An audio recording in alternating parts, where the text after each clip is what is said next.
This is the Lew Rockwell Show. Well, it's an honor to have as our guest today Dr. Ron Paul. Ron, of course, is the long-term congressman from Texas, the great spokesman for the gold standard, for constitutional government, for the end of the Federal Reserve and all the various monetary and financial shenanigans that go on in Washington, D.C. He's chairman of the Free Foundation. Ron, I want to talk to you today, of course, about what you're the great expert on. What the heck are they doing to us with all these bailouts, not just the official TARP bailouts and the auto bailouts, but these vast trillions of dollars of new money that they're creating, and nobody except you seems to be saying, hey, this is not a good idea. You know, I've been thinking lately that maybe they don't care that it's not working. Maybe the real goal is nationalization. Success would be that we'd get back to work again, they'd pay their bills, and everything would work out all right. And we know that's not going to happen. Maybe their real goal is to nationalize. You know, there was, on one interview where they asked me about this, and I said, at least Harry Truman had a little more honesty. He just was outright nationalizing the steel industry. Unfortunately, the country wasn't ready then. But now it seems like our business people in the country are practically begging for it. When you look at some of the members of Congress, they seem to enjoy the fact that, I can tell them what kind of cars to build, and I'm going to do this. And they'll have to come to me and explain to me whether they're going to drive their car or fly their airplane. It's the micromanaging that some of these congressmen like. But I think regardless of the deep motivation of what's going on, I think nationalization is going to be the result, and I think the money's all going to be wasted. I think everything they're doing is just building the dollar bubble that much bigger, and the dollar bubble now is seen in the inflated prices of all the bonds that the government holds. Ron, when we see the deepening depression, it seems to me it is a depression.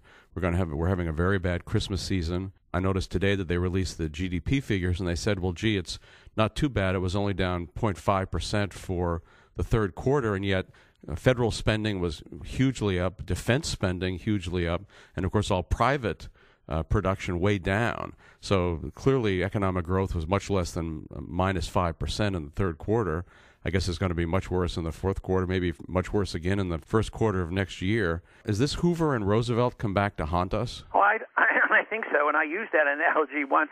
Then afterwards I thought, well, that might have been a mistake, because the conventional wisdom is that Roosevelt's a hero. When I said, well, what does this look like? They said, what does this look like? I said, it looks like Hoover and Roosevelt.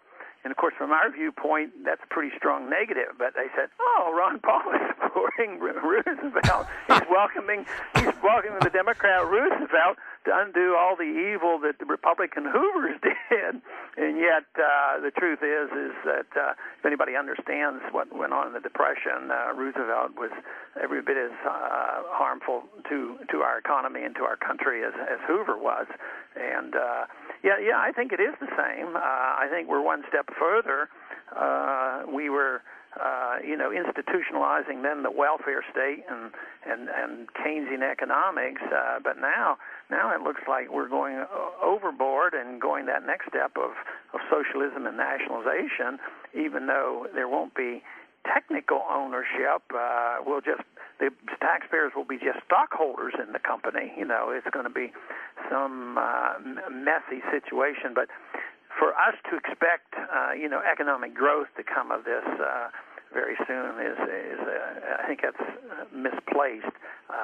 You just can't create wealth out of a printing press, and that's what they think they're doing. We got into this mess by too much spending, too much regulation, too much debt, and too much inflation.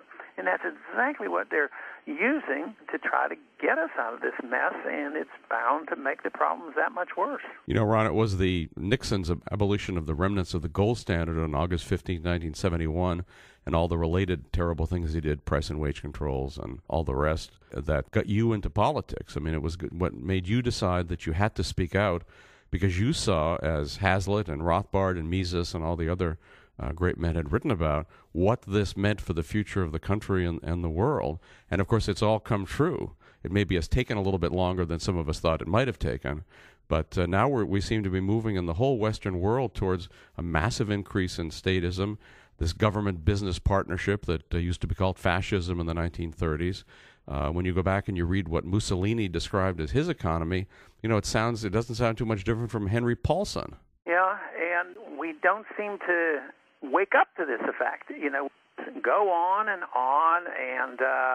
it was that date back in 1971 that more or less confirmed what I had been reading and studying, especially Hazlitt when he had made those early predictions on as early as 1944. He says SDRs and the IMF and the World Bank and all this stuff wouldn't work, and it certainly did fail.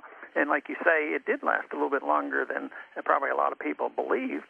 But even the post-Bretton Woods era has lasted a long time, too. As bad as Bretton Woods was, here it is from 71 up to 2007 before it really cracked. So to me, it's sort of like a chronic, insidious cancer rather than a rapidly growing cancer.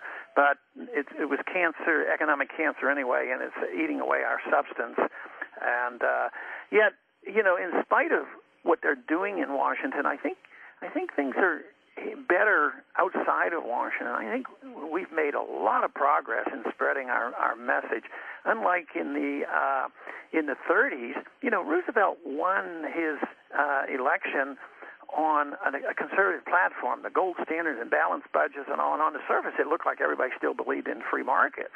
But underneath, and the professors were all teaching Keynesianism. Today, it appears that everybody's endorsing Keynesianism and spending and all that's going on, yet beneath the surface, I am hopeful that the message of freedom and the sound money and the attacks on the central bank, that is all building up. I was encouraged, of course, during the campaign when I saw so many young people expressing interest in sound money. College campuses. You heard some of them. I didn't know they would know about the Mises Institute or Austrian economics, and they literally would cheer it.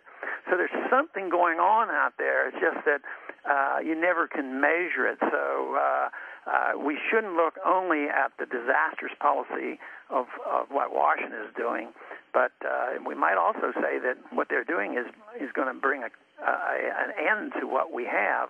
So therefore, those individuals now that are starting to think our way may, be more energized and say, hey, maybe we have a chance to change the system and reject this idea that government should own everything and that socialism is the answer.